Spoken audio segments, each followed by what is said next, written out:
Shalom, what is up? Souls begin to praise Yahweh, Bashem Yahushua, Bashem Kakodash, double honors, apostle, great millstone, and honesty, brothers doing the work of the Most High in truth and in sincerity.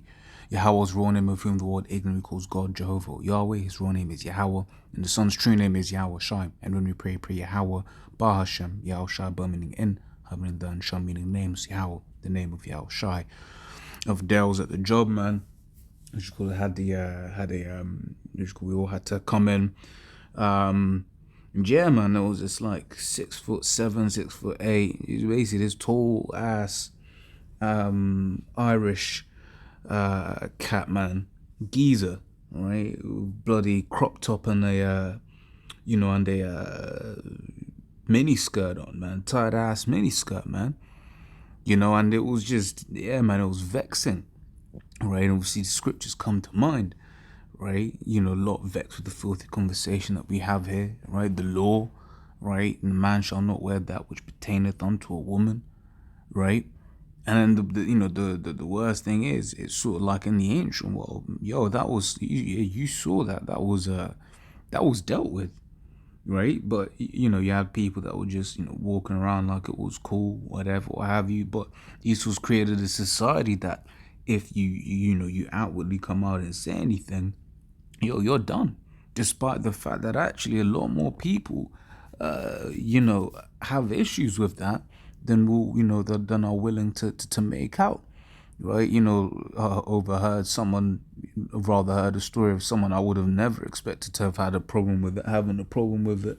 And I remember when we would be at the camp out in Oxford Circus, you'd have people that would, come up to us, quietly, just be like, look, on that Pride Day, and just be like, yo, look, man, hey, this is some old BS, man, right? But they wouldn't, they were worried, to say that out loud, right? But that's why, the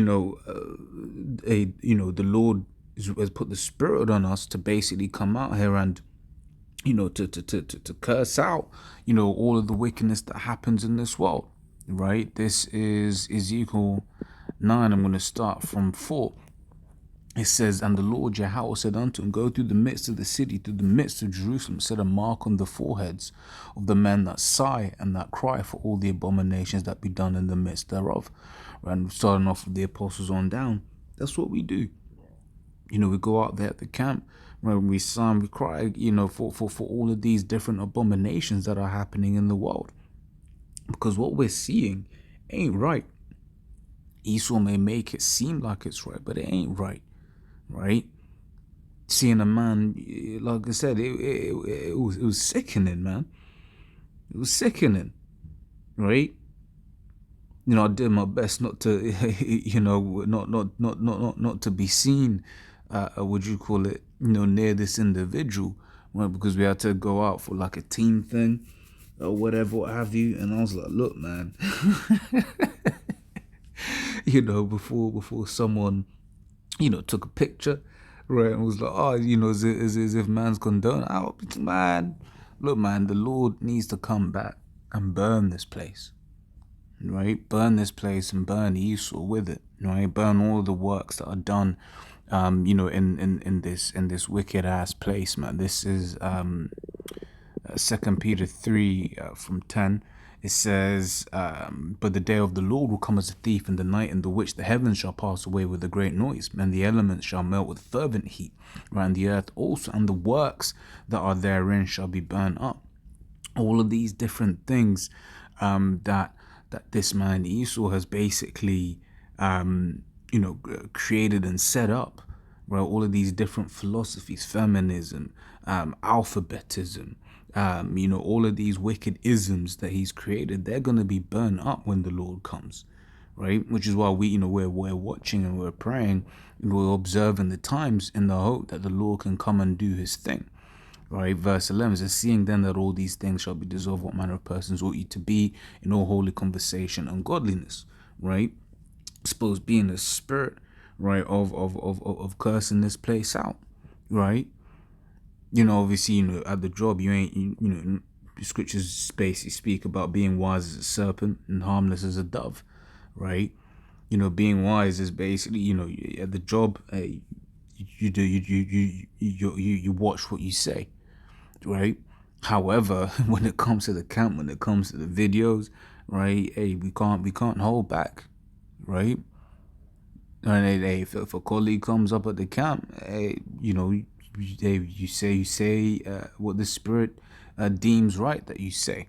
Okay, it says looking for and hasting unto the coming of the day of the Most High, right? And that's it. That's what we're looking for, because this place ain't right. Now, this place ain't right. Once again, the very fact that an individual like that is able to, just go around, their day, and no repercussions to those actions, just shows how far this place has fallen. Okay, it says, wherein the heavens being on fire shall be dissolved, and the elements shall melt with fervent heat. Nevertheless, we, according to his promise, look for new heavens and a new earth wherein dwelleth righteousness.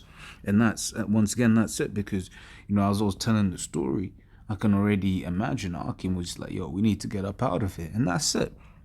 Akim will be reasoning and, reasoning and meditating on whatever, what have you, right? And whatever it is, the topic of conversation, whatever it is, at the end of it, it will always end up being, look, man, we need to get up out of it, all right? And it's true, we need to get up out of it, because it's only gonna get worse on this side, right? It's only gonna get worse, and then guess what? Whilst we're here, shit happens. May end up, having a, children, brothers that have children. Children might end up getting to an age where they got to go to school, and these are the freaks that are teaching them, right? And that's why ultimately we're just like, look, man, we got to get up out of here, man. Right, Micah 2:10. This is not our rest. This ain't our rest, right? It is polluted, and it shall destroy you, right? But once again, what's very interesting is, you get a lot of people that, ultimately ain't down with it, but guess what? They're quiet about it. Right? That's why I read what was written in Ezekiel 9. Okay. But let's not forget, there are those that, are proponents. Is that the word? Yeah. Basically they are very much with it, and they don't want this particular those particular ways of life from being stopped, right? But the Lord is going to come and put a stop to it. I'm just going to grab this one real quick, right? It's Isaiah 19:14. It says, the Lord Yahweh hath mingled a perverse spirit in the midst thereof, and they have caused Egypt to err in every work thereof, as a drunken man staggereth in his vomit. And there's a perverse spirit in this world, a spirit of darkness, a spirit of death, right? Which is why these heathen nations don't want this devil coming anywhere near their lands, right? Because when he comes, guess what he's going to come? He's going to come with his philosophies, right? You saw I read Habakkuk, the second chapter, speaks about, in the fifth verse, speaks about how he transgresseth by wine, referencing his philosophies. Then later on, I believe in around the 15th verse maybe, it says, woe unto them that giveth his neighbor drink, right? And those drinks are philosophies. And all these different, wicked and perverse philosophies, Esau was basically forcing it down, different people's throats, right? When you look at like different parts of the world that ain't necessarily down with things that happen here, right? And then just observing how slowly but surely the ways of Esau infiltrate those lands, right? Hear all of the stories about, I think what they refer it as, they call it femicide, right? When you killing women, this, that, and the other, right? In Turkey and places like that, where basically you'd have men, let's not forget, you are supposed to do rightly according to the law, right? But then when transgressions happens, it's supposed to be dealt with for all to see. And on that, I feel like there's can't think of it at the moment. I feel like there's something a little bit more on point than this one, right? But this covers the point. And whenever when you read certain of those punishments, those laws that are punishable by death, where they basically go into the act is done in public, right? But this is 1 Timothy 5:20, right? Them that sin rebuke before all, that also that others also may fear, right?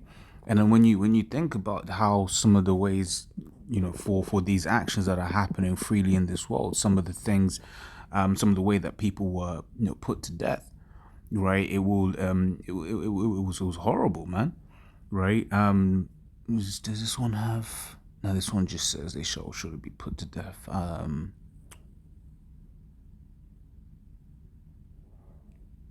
Yeah, no, these ones just say should be put to death.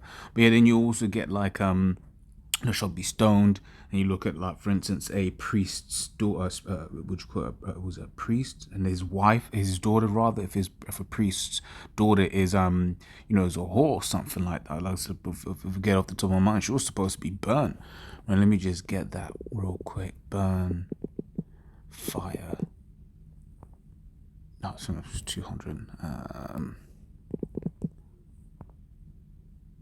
Yeah, if and the daughter, Leviticus 21:9, right? If the daughter of any priest, if she profane herself or playing the whore, she profaneth her father, she shall be burnt with fire, right? So these are stone with stones, right? These, once again, these different judgments would have been there and open for all the city, right? For all the city to see, for everyone to see and be like, yo, hey, shit, that's it. That's what happens, right? Then not, we ain't going, we ain't going to do that, right? It's supposed to be something that should instill fear in you, right? Let me grab this, right? It's 2 Peter 2:5. It says, and spared not the old world, right, but saved Noah, the eighth person, a preacher of righteousness, right? We're hoping to be, Noahs of this day, right? Preaching the righteousness, hating evil, right? We're in the world, pursuant to Isaiah, right? It says, "Warn to them that call evil good and good evil," right? We're in a world where we will get. There is more of a reaction of us going out preaching this than there are people doing the things that we're preaching about.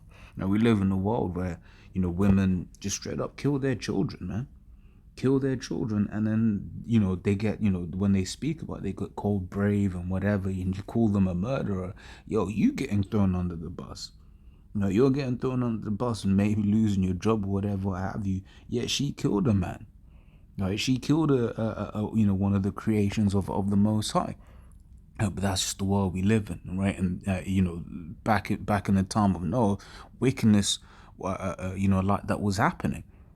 Okay, but yet people think that this place ain't going to be destroyed, but the Lord flooded the earth before. This is a preacher of righteousness bringing in the flood upon the world of the ungodly. Yeah, then this is a very ungodly world that we're living in, right? It says, and turning the cities of Sodom and Gomorrah into ashes, condemn them with an overthrow, making them an example unto those that after should live ungodly, right? And this shows the pride of Esau, because Esau knows Sodom and Gomorrah happened, right? He knows it was destroyed, yet he's created a society that has which is basically Sodom and Gomorrah on steroids, right? And the Lord is going to come and judge this place, right? It says, and deliver just Lot, vexed with the filthy conversation of the wicked. Yo, man, I was vexed, man. I was vexed. I remember I was eating some food right in the kitchen. This freak came up close, right? Starting conversation, right? And I was covering my food. I didn't want any of that. Any of that. I was like, because you're just like, look, I don't want you contaminating my food, man. Just the energy. I was like, look, man. I was like, oh, this place is gonna go, man. I know I'm laughing about it, right? But this is just straight up madness, right? It's straight up madness, right? And the Lord is gonna come and correct this madness, right?